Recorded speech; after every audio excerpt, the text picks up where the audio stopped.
Let me restart that. Yo, what up? It's your boy Always in Depths. I got another tutorial.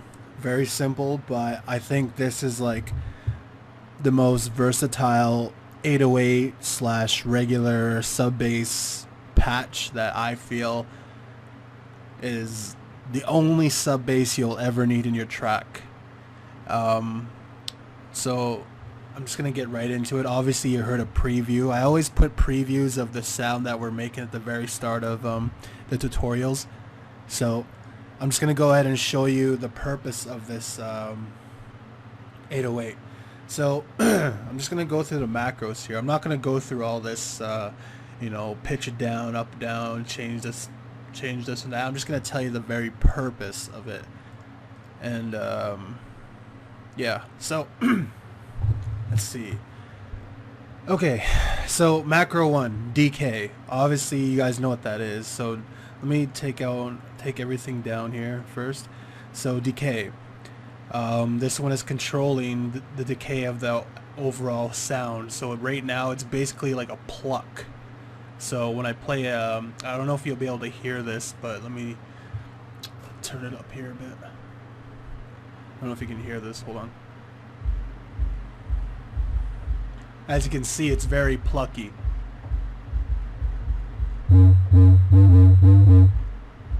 So Decay, obviously when I turn it up, it basically just stretches out the length of how long it's going to go down. So there's that. Sustain. Now this macro is controlling the sustain. So basically when this turns up, this right here is going to turn up like that.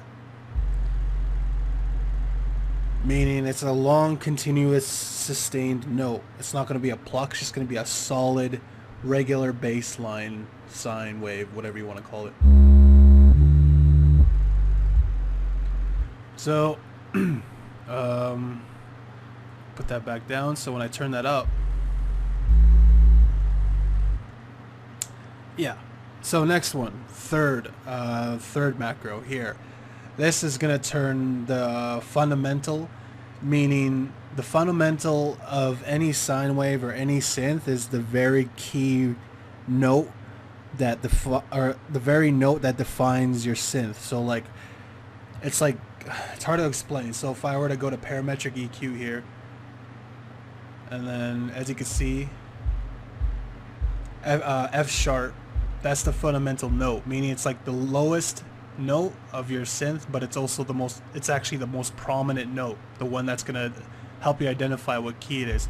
So when I turn up the triangular or triangle wave, meaning this right here, sine triangle, what it's gonna do is gonna introduce upper harmonics. Upper harmonics meaning that it's gonna introduce the same tone but in higher octaves. So you can see right here, right? You can see all that.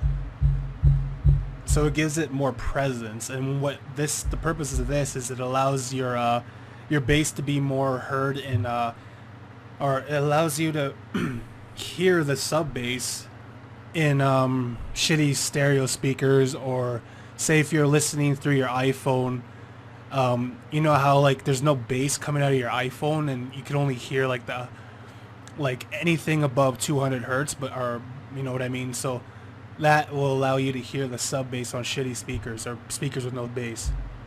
And obviously when you put sustain, you can hear it a little more clear. So when I turn it down, it's just one singular note, which is the fundamental tone. And then when I have that, there's still that fundamental tone, but there's all these new upper harmonics being introduced. So yeah, that is just to help to bring out your sub bass a little bit more. Glide is pretty straightforward. It's number 4 and it goes on to time here. So what that does is it allows me to slide between notes. So like if I had it off and I went like F sharp, B, A, F sharp, it's very straightforward. But when I glide it, they're like sliding up and down to the next note. And always make sure it's on restart via gate on the oscillator phase. That's why that every time that you press a new note, it's gonna restart that wavetable. So you won't introduce any kind of phasing, and you don't want your sub bass to have any kind of phasing whatsoever. Always have a one note or one voice for a sub bass, completely monophonic. You don't want anything like processed on it, like tube. We can have tubed compression on it if you want, distortion if you want, but you're gonna have to sacrifice a little bit of the sub bass power to it. So I keep everything completely clean. Don't mind the low pass filter up here anyways, so just don't worry about that. But always restart via gate, one voice, mono-rotate or monophonic, it doesn't matter, but I always do mono-rotate. Pitch bend I do 12 and -12, so whenever I'm playing with it,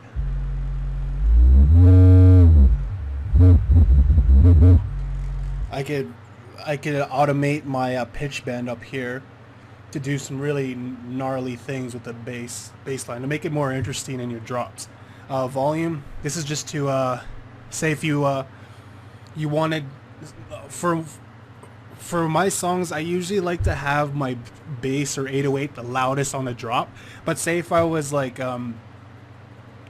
have the sub bass at a part where there's no beat but it's just soft melody, or even just like verses of the song, I always like to turn down the volume just a little bit, just to give your drop more power. It's like tricking your mind. Like if I put the bass, everything, if I had the drop 6 decibels louder than the rest of any other part of the song, it just gives it the illusion that the drop is more powerful than it is, and ultimately it really is.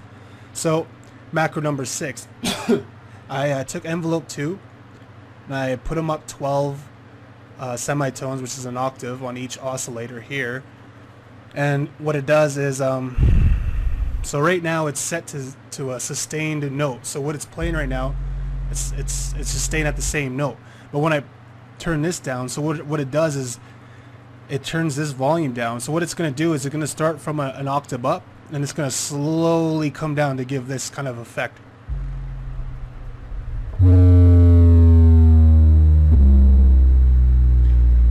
And you can play with the decay. I don't like to keep it too long, because it's too long, but if I put it too short, and you got like that certain kind of I can't really explain, but like, you know, when there's certain parts in the song after the drop goes like and it like calms down. That's, if you want to do that, go for it, man. But like,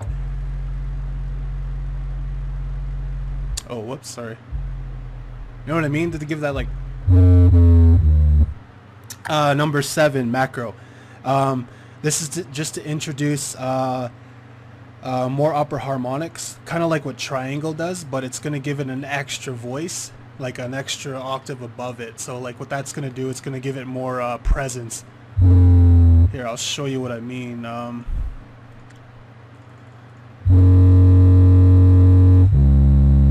know what I mean? Like, it just, you can hear it a hell of a lot better on shitty speakers.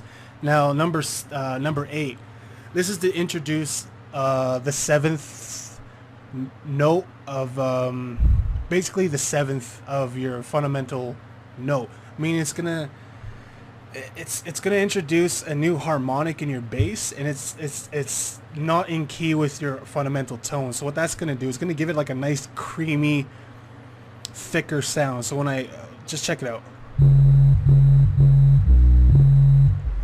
so you hear that difference?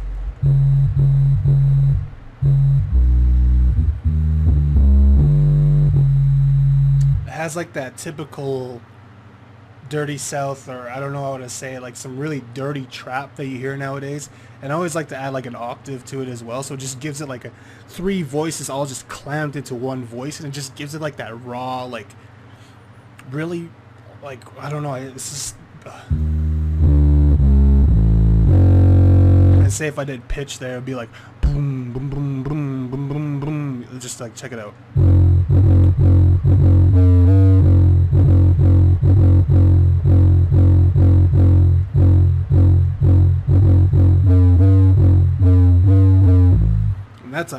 fucking beautiful 808. I just it's fucking amazing. You can go ahead and copy all the things here. You can go ahead and pause if you really want to, but you know what? I'm normally not that type of guy that's gonna be like, yo, you know, I don't want to be like everyone else and be like my Facebook page and download all the links right there, all the patches if you want. I'm gonna be a little bit of a hypocrite here, but if you feel you're too lazy to you know, stop or pause the screen and go into your DAW and try and replicate this and just want the patch, you can go ahead and follow me on SoundCloud. You can either follow me, like, or comment or repost one of my songs and just message me saying you did. Within 24 hours, I guarantee I'll have that patch link sent to you. That's all I ask. But if you feel like you want to take something from this and kind of just copy it and use your own ideas towards an 808, it's like a multi-purpose sub-bass 808. I feel this is the most perfect thing, and I think this is all I really need for one instance of this. Obviously, I went a little hypocritical with my templates here, but you know what I mean, just to save a little time. So yeah, if you like this, please follow me on SoundCloud, Twitter, Facebook, Mixcloud, YouTube. Subscribe. I only got 1 subscriber right now, but yeah. Thanks for watching, and I'll be doing more tutorials soon.